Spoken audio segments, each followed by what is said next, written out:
저는 이 시간 다시 은혜의 자리로 란 제목으로 하나님 말씀을 전가하려고 합니다. 오늘 본문의 역사적인 그 배경은 유다가 바벨론의 공격을 받아서 나라가 완전히 망했습니다. 전쟁에서 패배했고요. 더 이상 이제 나라로서 일어설 수 있는 힘이 전혀 없는 그런 상황이었습니다. 오늘 본문은 유다가 바벨론에게 망한 후에 바벨론의 군대 사령관 느부사라단이라는 사람이 있는데, 이 사람이 유다의 포로를 바벨론으로 이제 옮기는 그 내용을 담고 있습니다. 1절에 보면 사령관 느부사라단이 예루살렘과 유다의 포로를 바벨론으로 옮기고 있는 중에 거기에서 이제 포로 가운데 잡혀 있는 예레미야 선지자를 발견을 하게 됩니다. 그 예레미야 선지자를 이제 발견하고 그에게 이제 말을 하는 내용인데요.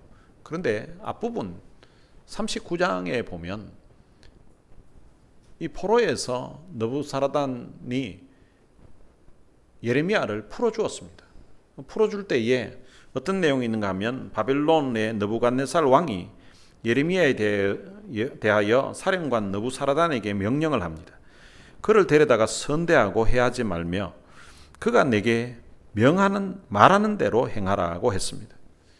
그래서 어떤 상황이 벌어졌는가 하면 사령관 느부사라단뿐만 아니라 내시장 느부사스반과 궁중장관 네르갈 사레셀과 바벨론 왕의 모든 장관이 사람을 보내어 예레미야를 감옥들에서 이제 데리고 나옵니다.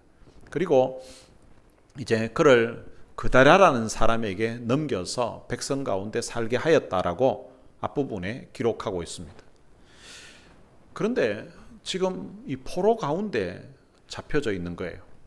아마 이미 풀어줬었는데, 그런데 다시 이제 백성들을 잡아가는 가운데 밑에 있는 군사들이 예레미야 선지자를 알아보지 못하고 그냥 잡아서 지금 데리고 가고 있는 그런 상황이었던 것 같습니다. 그때 이제 사령관이 예레미야를 불러다가 이제 말을 합니다. 풀어주면서 말을 하는데 어떤 말을 하는가 하면 2절에 보면 내 하나님 여호와께서 이곳에 재난을 선포하시더니 라고 말합니다. 하나님이 이 예루살렘에 유다에 재난을 선포했다는 거예요. 그리고 나서는 여호와께서 그가 말씀하신 대로 행하셨다고. 그러니까 하나님이 이 유다에 재난이 임할 것을 하나님이 선포하시고, 그리고 하나님이 그 말씀하신 대로 이 재난이 선포되어서 지금 이 유다가 망했다는 것입니다. 그리고 나서 그 유다가 망한 그 이유를 이야기를 합니다. 이는 너희가 여호와께 범죄하고 그의 목소리에 순종하지 아니하였으므로 이제 이루어졌도다. 그러니까 지금 이 유다가 망한 이유가 너희가 여호와께 범죄했기 때문이라는 거예요. 그리고 여호와의 그 목소리를 순종하지 않았다는 거예요. 여호와의 목소리에 순종하지 않았다는 거예요. 그래서 이제 너희가 망했다고 이렇게 이야기를 합니다. 왜 유다가 이렇게 망했는지, 왜 유다가 바벨론과의 전쟁에서 패배하게 되었는지, 왜 이렇게 비참하게 되었는지, 그 이유가 바로 여호와께 범죄하였기 때문이고, 그리고 너희들이 여호와의 말씀에 순종하지 아니해서 이렇게 망했다는 것입니다. 여러분, 그런데 이 말을 지금 누가 한 건가 하면 적국의 사령관이 이야기합니다. 바벨론의 사령관이 이 말을 한 거예요. 이 바벨론의 사령관은 하나님을 믿는 사람이 아닙니다. 적국이에요. 이방신을 섬기는 사람입니다.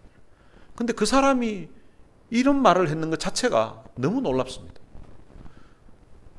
정말 이게 이방인 사령관이 한 말이 맞나 싶을 정도로 이 말이 너무나 정확하고 바른 말이에요. 이 말씀은 사실은 예레미야 선지자가 지금까지 예루살렘과 유다에 계속해서 선포했던 말씀이에요. 너희들이 하나님 여호와께 범죄하고 그리고 하나님의 말씀에 순종하지 않았기 때문에 이 나라는 곧 망하게 될 것이라고. 지금이라도 여호와께 돌아가야 된다고. 여호와께 돌아가고 여호와만 섬기고 그리고 하나님의 말씀에 순종하면 지금이라도 하나님은 회복시켜 줄 수 있지만 그렇지 아니하면 너희에게 재앙이 임하게 될 것이라고. 지금까지 예레미야 선지자가 유다 백성들에게 예루살렘의 온 지역에 돌아다니면서 했던 말인데, 근데 이 말을 바벨론의 사령관이 유다를 정복하고 난 다음에 지금 선지자 예레미야에게 하고 있다는 사실입니다. 여러분, 이 말을 들으면 바른 말이에요. 예레미야 자신이 했던 말이에요. 자신이 우리가 여호와께 범죄했기 때문에 이 나라가 망하게 될 것이라고, 심판을 받는다고 자기가 했던 말인데, 근데 그 말을 지금 적국의 사령관을 통해서 지금 듣고 있다는 말이에요. 이게 분명히 맞는 말이고 바른 말이에요. 근데 바른 말인데 이게 들어서 기분 좋은 말이 아니에요. 우리가 어떤 데는 다른 사람들에게 바른 말을 들을 때가 있습니다. 부부가 어떤 데는 배우자에게 이야기를 듣는데 바른 말이에요. 근데 바른 말인데 정확한 말이에요. 제대로 파악하고 하는 말이에요. 그런데 들으면 기분이 더럽고 기분이 나쁜 말이 있습니다. 어떤 사람은 바른 말을 하는데 기분 나쁘게 하는 사람이 있어요. 근데 지금 이 말이 예레미야 선지자가 듣기에는 아주 기분 나쁜 말입니다. 그 이유는 이방인의 입을 통하여서 자기 나라가 망한 그 이유를 듣고 있기 때문인 것입니다. 우리가 이 사건을 보면서, 이 내용을 보면서 우리가 배울 수 있는 교훈은, 하나님의 백성이 바르게 살지 않으면 이방인의 입을 통하여서 책망을 받게 된다는 사실입니다. 믿음의 조상 아브라함에게도 이런 일이 있었습니다. 하나님이 아브라함에게 가나안 땅으로 가라고 했습니다. 그래서 가나안 땅에 갔습니다. 근데 가나안 땅에 도착해 보니까 기근이 너무 심한 것입니다. 그래서 아브라함이 보니까 옆에 애굽에는 양식이 있다는 소식을 듣게 됩니다. 그래서 이제 애굽으로 그냥 내려갔습니다. 근데 내려가려고 하다 보니까 자기 아내가 너무 이쁜 거예요. 애굽 사람들이 내 아내가 너무 이쁘기 때문에, 너무 아름답기 때문에 혹시 나를 죽이고 내 아내를 뺏어가면 어떡하나, 이 생각이 난 거예요. 그래서 아내에게 이야기를 합니다. 그대가 너무 아름답기 때문에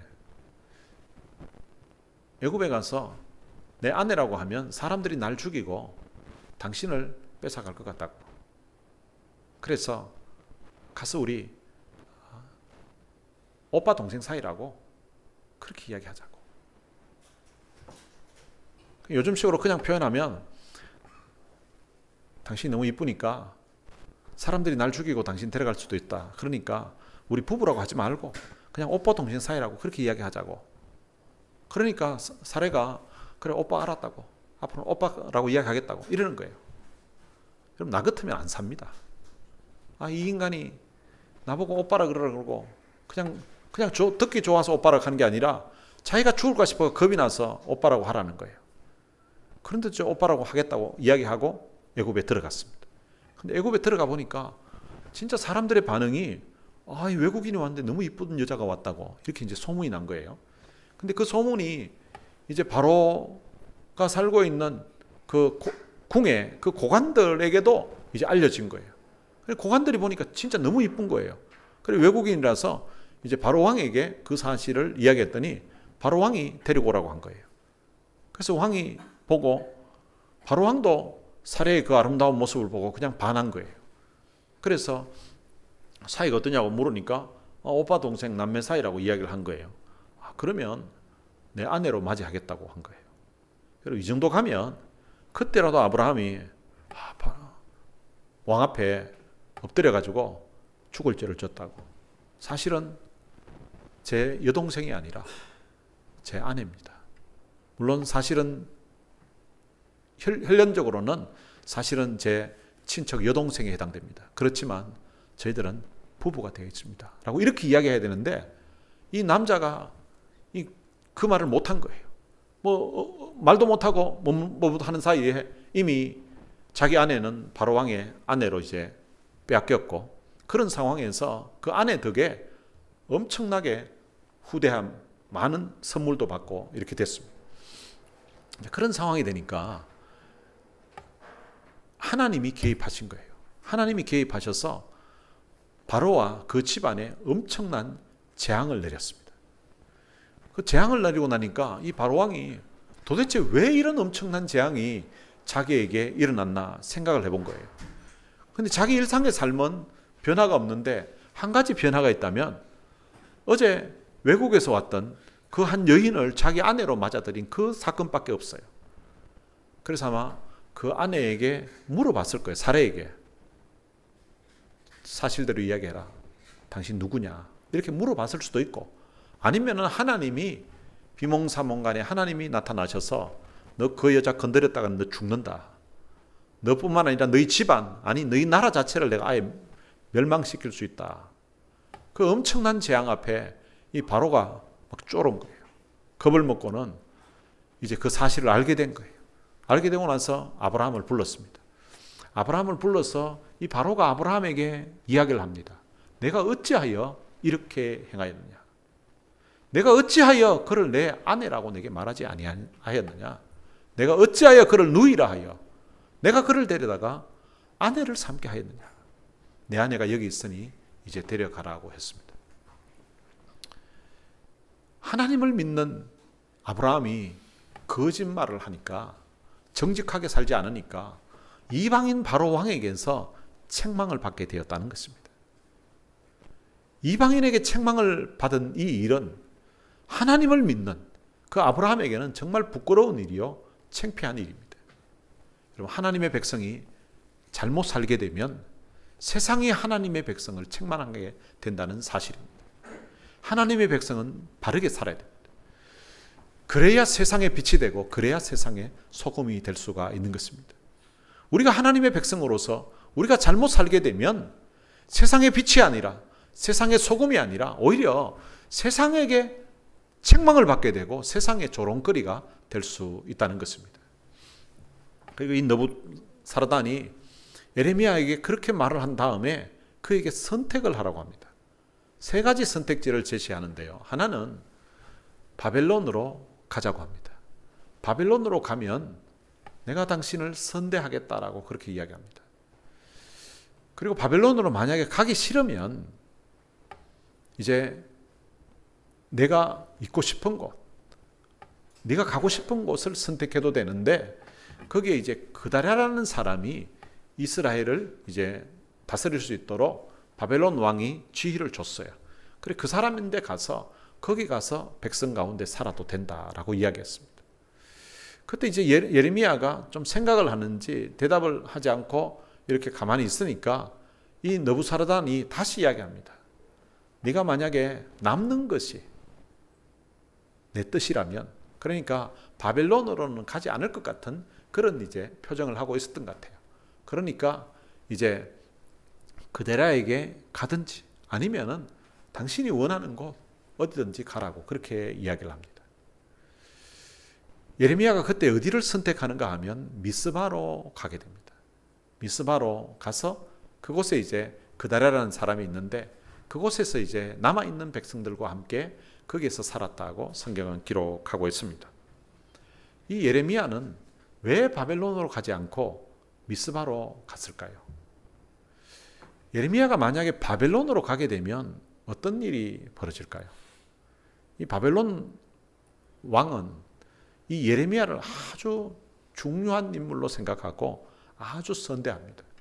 그래서 39장에 보면 바벨론 왕이 사령관에게 명령을 했습니다. 어떤 명령을 했는가 하면 예레미야를 풀어주고 예레미야를 데려다가 선대하라고 했습니다. 아주 선하게 후하게 잘 대접하라는 거예요.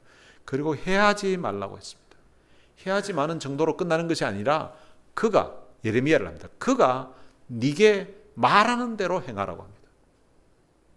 그러니까 지금 정복하는 나라의 사령관이에요. 사령관이 적국에 감옥에 갇혀 있는 선지자 한 사람에게 그 사람을 감옥에서 풀어주고 그를 선대하고 해하지 말라는 거예요. 그리고 그 선지자가 네게 말하는 대로, 사령관에게 말하는 대로 그대로 다 행하라는 것입니다. 선지자가 원하는 것이 있으면 그분이 원하시는 대로 네가 다 들어주라는 거예요. 여러분, 이런 대우가 어디 있겠습니까? 이렇게 바벨론 왕이 사령관에게 명령을 하니까 사령관하고요, 그리고 내시장, 그리고 궁중장관, 그리고 바벨론 왕의 모든 장관이 사람을 보냅니다. 같이 보내서 그 감옥에 있는 그 예레미야를 찾아가서 그를 그곳에서 모시고 나옵니다. 그리고 이제 그다랴에게 넘겨서 이제 그를 집으로 데려가서 살도록 그렇게 합니다. 여러분, 적국의 한 선지자예요. 그것도 감옥에 갇혀 있는 선지자인데, 그 사람을 감옥에서 한 사람 풀어주는데 사령관과 바벨론의 그 모든 장관들이 그 한 사람을 모셔나가기 위해서 사람들을 보냈다는 거예요. 여러분, 이런 대접이 어디 있습니까? 이처럼 중요한 인물로 여긴다는 거예요. 여러분, 이 정도로 바벨론 왕이 예레미야를 귀하게 생각하고 선대한다면, 이 예레미야가 바벨론으로 가게 되면 정말 좋은 집에서 정말 편안하게 노후를 그곳에서 살 수가 있습니다. 그러나 이 예레미야는 자신의 생의 마지막을 그 육신의 어떤 편안함을 위하여서 바벨론으로 가는 길을 선택하지 않습니다. 그리고 예레미야는 지금까지 고생도 많이 했습니다. 그는 감옥에 갇히기도 하고 또 죽을 뻔하기도 했었습니다. 유다에서 선지자로 살면서 이 유다가 한번 잘 되기를 바라면서 그렇게 참 눈물로 기도하면서 자기에게 맡겨준 사명을 감당했는데, 근데 왕으로부터 고관들이 다 자기를 푸대접했었고요, 감옥에 쳐넣고 심지어 죽이려고까지 했습니다. 이렇게 유다에서 고생을 했다면 바벨론 왕이 이렇게 극진히 대접하려고 할 때에 바벨론으로 가서 편하게 살 수도 있을 것 같은데 거기를 선택하지 않았다는 것입니다. 아니면 내가 이 유다를 위해서 이렇게 고생을 했는데, 이렇게 고생했던 그 결과가 이제 나라는 망하고 이제 감옥에서 죽는 줄 알았더니 죽지 않고 이제 어떻게 풀려날 수 있었다면 내가 어디 조용히 그냥 혼자 가서 여생을 그냥 기도하면서 편안하게 그냥 살고 싶다고 이렇게 해서 자기가 원하는 곳으로 가서 자기 생을 마감할 수도 있는 상황입니다. 그런데 이 예레미야는 그 길도 선택하지 아니하고 미스바라는 곳으로 갔다고 성경은 말씀하고 있습니다. 이 미스바가 어떤 곳이길래 예레미야가 이곳을 선택해서 갔을까요? 이 미스바는 그 옛날 성전이 세워지기 전에 사무엘 선지자가 사역할 때에 이곳에서 온 백성들이 모여서 기도하고 금식하면서, 그리고 하나님의 은혜를 사모하면서 하나님께 제사 드리면서 그곳에서 하나님의 놀라운 은혜를 경험했던 곳입니다. 어떤 하나님의 은혜를 경험했는지에 대한 자세한 기록이 사무엘상 7장에 기록되어 있습니다. 사무엘상 7장에 보면 그 배경이 어떤 상황인가 하면 블레셋이라는 나라가 바로 이스라엘 옆에 있었는데요. 그런데 이 블레셋이 이스라엘을 너무 괴롭히는 거예요. 너무 괴롭히니까 지금 이스라엘 백성들이 블레셋 때문에 지금 너무 고통 중에 있는 거예요. 그때 사무엘 선지자가 이스라엘 백성들에게 공포를 했습니다. 너희가 진심으로 여호와께 돌아오려거든 이방 신들과 아스토롯을 너희 중에서 제거하고 너희 마음을 여호와께로 향하여 그만 섬기라. 그리하면 너희를 블레셋 사람의 손에서 건져내시리라. 지금 이스라엘이 블레셋에게 이런 괴롭힘을 당하는 그 이유가 그들이 하나님의 은혜를 저버리고 이방신을 섬기고 아스타롯을 섬기고 우상 숭배를 하는 이 일 때문에 하나님이 그들에게 이런 고통을 주셨다라고 사무엘 선지자가 말한 것입니다. 그런데 사무엘 선지자가 이렇게 선포했더니 백성들 중에서 이제 반응이 일어나기 시작한 거예요. 백성들 중에 이제 하나님을 섬기겠다고 이제 이방신들과 아스타롯을 제거하는 그런 일이 벌어졌습니다. 아마 집에 있었던 이방 신상들을 이제 갖다 버리고 불에 태우고 하는 그런 일이 벌어진 것 같아요. 그리고 그들이 이제 마음으로 이제 하나님을 섬기기를 시작합니다. 이제 이런 상황을 보면서 다시 선포를 합니다. 다시 선포를 하면서 백성들로 하여금 하나님께로 이제 돌아오기 위해서 다 미스바로 모이라고 했습니다. 미스바에 모여서 그들이 하나님 앞에 그날 금식하면서 자기들이 지금까지 지었던 그 죄를 회개하면서 기도하기 시작했습니다. 그렇게 하나님 앞에 부르짖으면서 기도를 하는데, 그런데 어떤 일이 발생했는가 하면 지금 블레셋 사람들이, 이스라엘 백성들이 지금 제사 드리기 위해서, 종교적인 어떤 행사를 하기 위해서 이제 모였다는 소문을 듣게 된 것입니다. 그 소문을 듣고서 보니까 이 사람들이 지금 전쟁 준비를 하기 위해서 모인 게 아니고 종교적인 행사를 위해서, 제사 드리기 위해서 모였으니까 전쟁에 대한 아무런 준비도 하지 않은 상황 가운데 모인 거예요. 그리고 이 사실을 파악했던 블레셋 사람들이 지금 이때 저들을 공격하면 이스라엘을 아예 그냥 몰살시킬 수 있겠구나, 전쟁에서 승리할 수 있겠구나라는 그런 판단을 한 거예요. 그래서 블레셋이 미스바에 모인 이스라엘 사람들을 치러 올라왔습니다. 이때 이스라엘은 아무런 전쟁 준비도 하지 않고 미스바에 모여서 요즘식으로 하면 예배를 드리고 있는 거예요. 그냥 부흥회를 하고 있었던 거예요. 그런 도중에 지금 적군의 소리가 들려옵니다. 블레셋이 공격해 오고 있는 모습이 보이는 거예요. 이런 상황이 되니까 백성들이 사무엘 선지자에게 요청을 했습니다. 당신은 우리를 위하여 하나님 여호와께 쉬지 않고 부르짖어서 우리를 블레셋 사람들의 손에서 구원하시게 하라고, 우리를 위해서 좀 기도해 달라고 그렇게 이제 요청을 한 거예요. 이때 사무엘 선지자가 어린 양을 잡았습니다. 그리고 이제 번제를 드립니다. 그리고 여호와께 부르짖었습니다. 하나님께서 이 사무엘 선지자의 부르짖는 기도를 들으셨습니다. 그리고 응답하셨는데 어떤 일이 일어났는가 하면 블레셋 사람들의 그 진영에 큰 우레가 내리기 시작했습니다.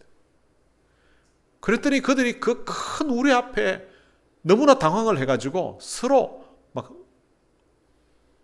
혼돈이 일어나는 그런 상황이 벌어진 거예요.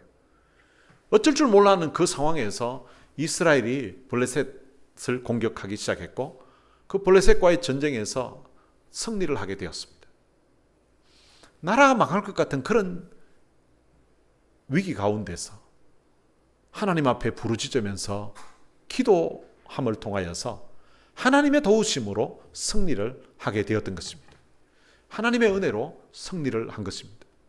사무엘은 너무 감격하여서 돌 하나를 가지고 미스바와 그 센 사이에 세웠습니다.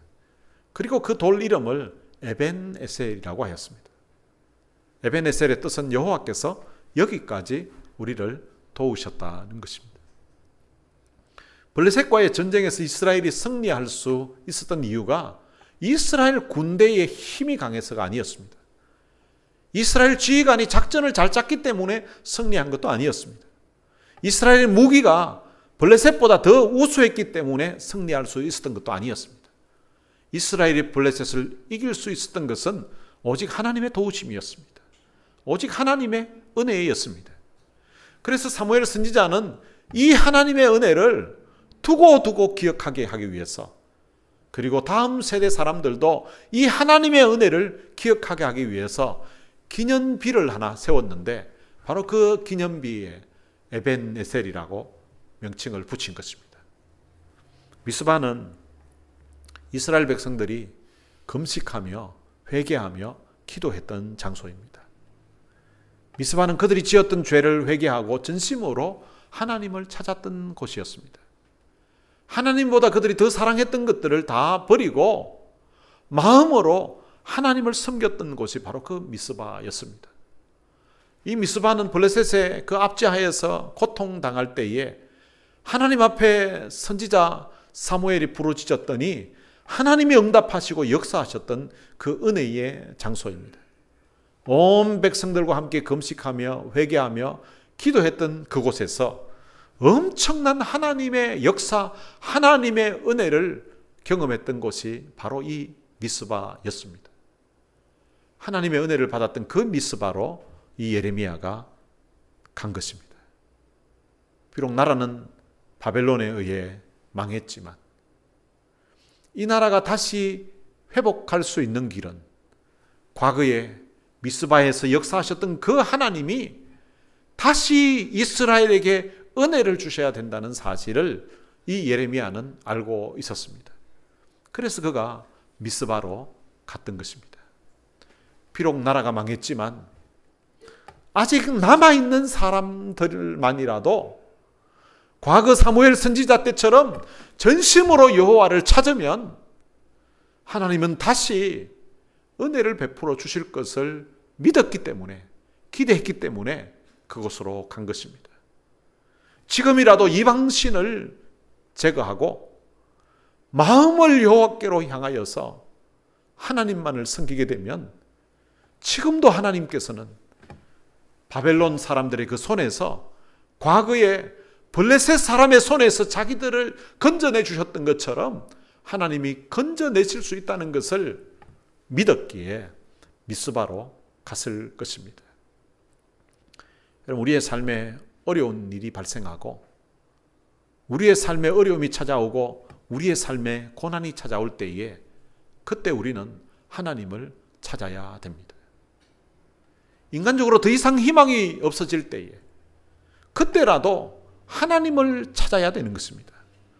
다 망한 것 같은 그런 절망적인 상황이라 할지라도 그때라도 하나님을 찾아야 오늘 우리에게 희망이 있는 것입니다.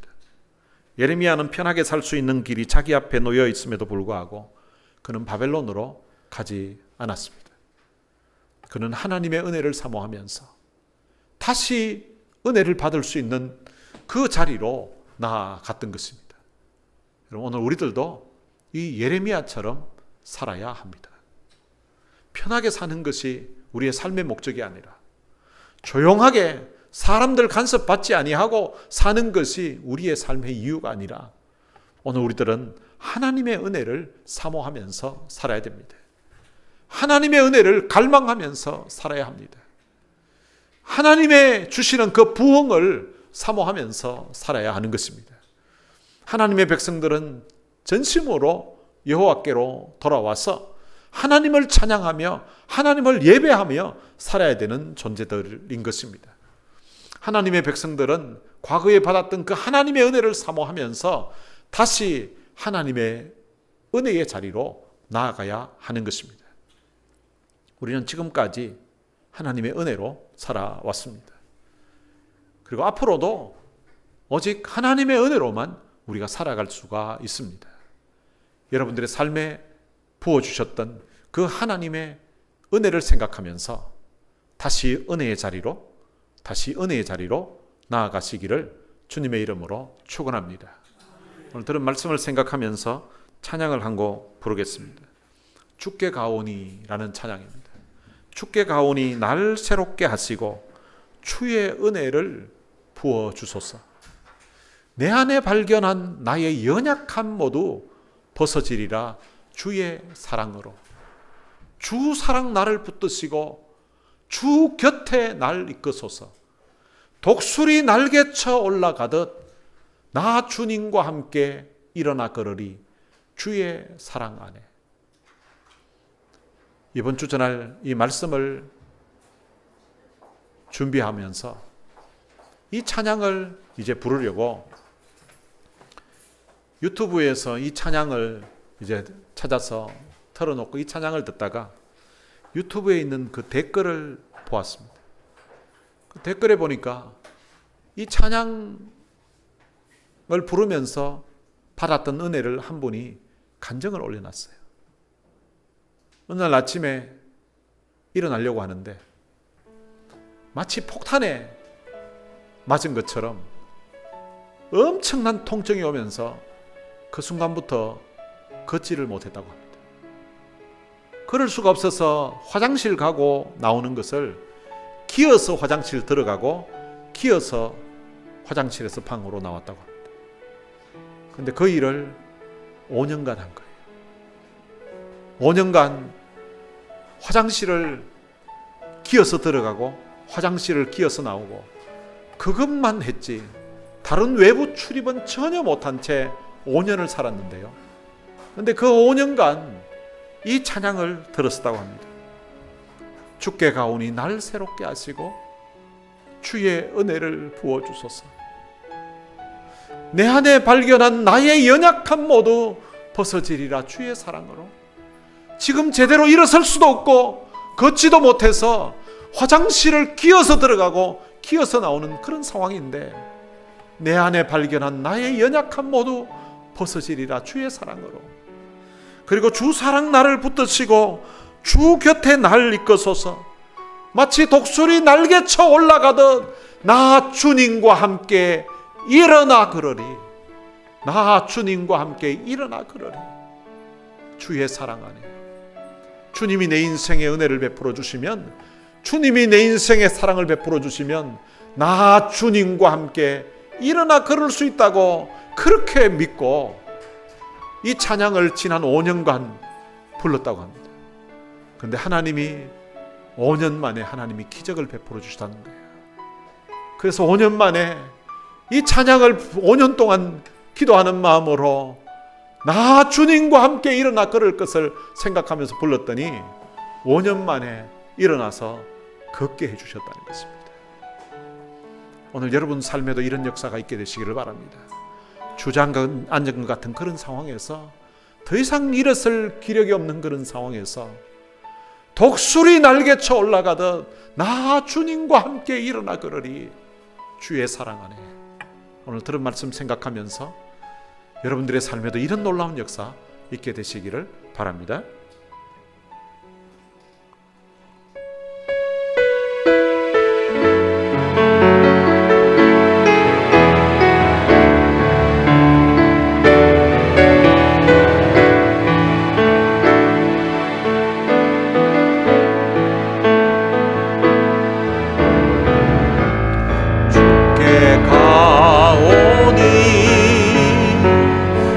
새롭게 하시고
오늘 들은 말씀 생각하면서 우리 같이 한번 기도했으면 좋겠습니다. 우리는 지금까지 하나님의 은혜로 살아왔습니다. 그리고 앞으로도 우리가 은혜로만 살아갈 수가 있습니다. 오늘 들은 말씀 생각하면서 하나님, 다시 은혜의 자리로 나아가겠습니다. 육신의 어떤 편안함이 아니라, 세상이 주는 어떤 좋은 곳이 아니라 하나님의 은혜가 임하는 곳, 하나님이 은혜를 부어주실 곳, 그 은혜의 자리로 다시 나아가겠습니다 라는 그런 결단의 기도를 우리 같이 드릴 수 있으면 좋겠습니다. 우리 다 같이 통성으로 기도하시겠습니다. 살아계신 아버지 하나님, 은혜를 감사합니다. 많은 사랑 가운데 저희들을 불러서 하나님의 은혜를 맛볼 수 있도록 해주신 것 참으로 감사합니다. 우리 인간적인 어떤 편안함이나 인간적인 어떤 유익을 위해서 장소를 찾아가는 것이 아니라 예레미야 선지자가 다시 은혜 받는 그 장소, 옛날 그 선지자를 통해서 놀라운 하나님의 은혜가 역사하시는 것, 하나님의 은혜를 부어주셨던 것, 그 은혜의 자리로 다시금 나아가겠다고 결단하고 나아가는 것이죠. 하나님, 오늘 우리의 심령에 이런 결단이 있게 하나님이 도와주시기를 원합니다. 하나님, 우리 육신이 주는 어떤 편안함이나 사람이 보이는 것이 아니라 하나님의 은혜를 부어주실 것, 하나님이 기대하시는 것, 하나님이 원하시는 것, 그곳에 주님 우리가 머물러 설 수 있도록 우리 하나님 도와주시기를 원합니다. 살아계신 아버지 하나님, 오늘 이 시간 하나님 우리 심령 속에 하나님, 나도 예레미야처럼 한번 살아보겠다는 그런 마음에 다짐해 하나님이 은혜를 부어주시라고 내가 은혜를 받았던 것, 하나님이 임재가 있는 곳을 향하여서 내 발걸음이 주님 향할 수 있도록 우리 하나님 도와주시기를 원합니다. 이 시간 주님 앞에 나와서 예배드리는 사랑하는 주의 자녀들을 축복해 주시기를 원합니다. 오늘 이 시간 주님 이 자리가 바로 다시 은혜 받는 은혜의 자리가 될 수 있도록 우리 하나님 도와주옵소서. 우리의 발걸음이 다시금 주님 은혜가 하나님이 역사하시는 것, 하나님이 내 심령과 내 삶의 은혜를 보여주셨던 것, 이곳으로 주님 향할 수 있도록 우리 하나님 도와주시기를 간절히 기도합니다. 살아계신 아버지 하나님, 오늘 이 시간 주의 말씀이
하나님, 오늘 주님 함께 기도하는 사랑하는 성도들 하나님 저들 심령에 주님이 역사해 주시고 저들 가슴이 주님 뜨거워져 감동적인 시험에 뜨거워져 심령에 놀라운 역사가 일어날 수 있도록 우리 하나님 도우시고 하나님 역사에 주옵소서.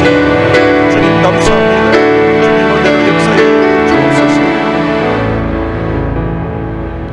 살아계신 아버지 하나님 은혜를 감사합니다. 얼마든지 육신의 편안함을 위하여서 호의호식하면서 살 수 있는 바벨론으로 갈 수 있는 상황이었음에도 불구하고 그곳을 선택하지 아니하고 자기의 선배 선교사 선지자이신 사무엘 선지자가 기도했던 곳으로 하나님의 은혜를 경험했던 그 미스바로 가기로 결단하고 그곳에 가서 하나님을 예배하며 하나님의 백성들과 살았던 이 예레미야처럼 오늘 우리들의 마음에도 다시 은혜의 자리로 나아가겠다는 그런 마음의 다짐과 결단이 있게 하여 주옵소서. 지금까지 우리가 살아올 수 있는 것도 하나님의 은혜였습니다. 앞으로 우리가 살아갈 길도 하나님의 은혜 없이는 살아갈 수 없는 인생임을 주님 앞에 고백합니다. 우리가 하나님 앞에 힘든 일이 있을 때마다 하나님의 은혜의 자리를 찾을 수 있도록 해주시고 받은 은혜에 대한 감사와 감격하는 일이 있을 때도 그 은혜의 자리로 다시금 나아가는 저희들의 삶이 될 수 있도록 은혜를 베풀어 주옵소서. 받은 은혜, 받은 사랑에 대한 그 감사와 감격하는 마음을 가지고서 하나님을 더 뜨겁게 사랑하고 하나님의 영광을 위해 살아가는 귀한 하나님의 사람 될 수 있도록 축복해 주옵소서. 우리 주 예수 그리스도의 은혜와 하나님의 무한하신 사랑과 성령님의 위로교통 충만하심이 다시 은혜의 자리로 나아갈 것을 마음에 다짐하는 하나님의 귀한 자녀들 머리머리 위에 이제로부터 영원토록 함께 있을지어다. 아멘.